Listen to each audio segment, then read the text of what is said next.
2,90,000 కోట్లతో తెలంగాణ బడ్జెట్ని అయితే ఉప ముఖ్యమంత్రి ఆర్థిక శాఖ మంత్రి బట్టి విక్రమార్క ప్రవేశపెట్టడం జరిగింది. మనతో పాటుగా సిర్పూర్ నగర్ ఎమ్మెల్యే ఉన్నారు.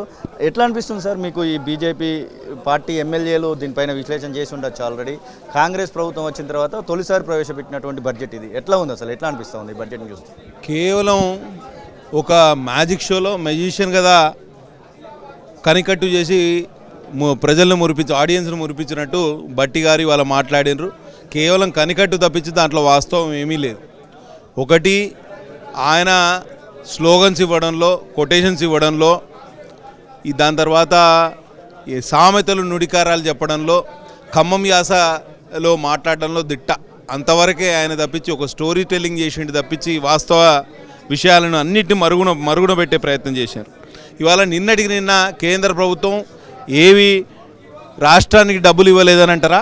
ఇవాళ రీజనల్ రింగ్ రోడ్కు 30,000 కోట్లు కేంద్రం ఇచ్చిందని వాళ్ళే చెప్పారు ఇదే బడ్జెట్లో. ఇండియన్ ఇన్స్టిట్యూట్ ఆఫ్ హ్యాండ్లూమ్ టెక్నాలజీకి పర్మిషన్ ఇవ్వలేదు, డబ్బులు ఇవ్వలేదని శ్రీధర్ బాబు గారు నిన్న శాసనసభలో చెప్పారు. ఇవాళేమో దానికి అంగీకారం తెలిపారు, డబ్బులు ఇచ్చిందని మళ్ళా చెప్పారు. అంటే వాస్తవాలను మరుగునపరిచి అడ్డగోలుగా మాట్లాడినరు. ఎక్కడ చూసినా ఇలా అండర్లైన్స్ కనబడతా ఉన్నాయి. ఏంటి అసలు ఈ అండర్లైన్స్ గల కారణం ఏంటి? ఏంటంటే ఇప్పుడు మీరు ప్రతిదాని మీద అసలు వీళ్ళ వ్యవహారం చూస్తూ ఉంటే రాష్ట్రం పూర్తిగా దివాలా తీసింది. రాష్ట్రం ఫైనాన్షియల్ ఎమర్జెన్సీ దిశగా పోతుంది అనేది మనందరికీ అర్థం కావాల్సిన అవసరం ఉన్నది. పెన్షన్దారులకు పెన్షన్ పెంచుతామన్నాడు, దాని విషయంలో క్లారిటీ లేదు.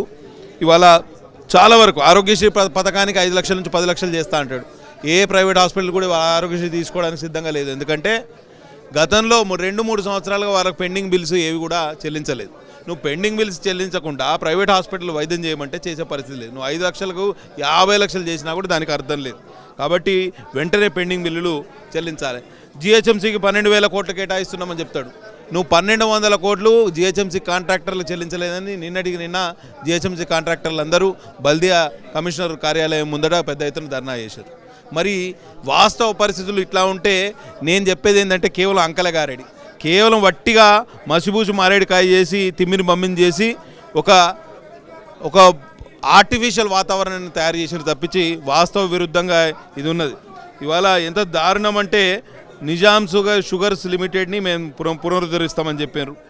ఇది కమిటీ వేసి ఊరుకున్నారు. చేనేత కార్మికులు ఒక నెల రోజుల్లో 18 మంది చచ్చిపోయారు. దీనికి కేటాయింపులు 0. ఇవాళ నీటిపారుదల రంగానికి డబ్బులు కేటాయిస్తామని అంటారు. ఎన్ని కేటాయిస్తారు? 22,000. అసలైన తొలి వెలుగు. ఫాలో వాట్సాప్ @తొలి వెలుగు official.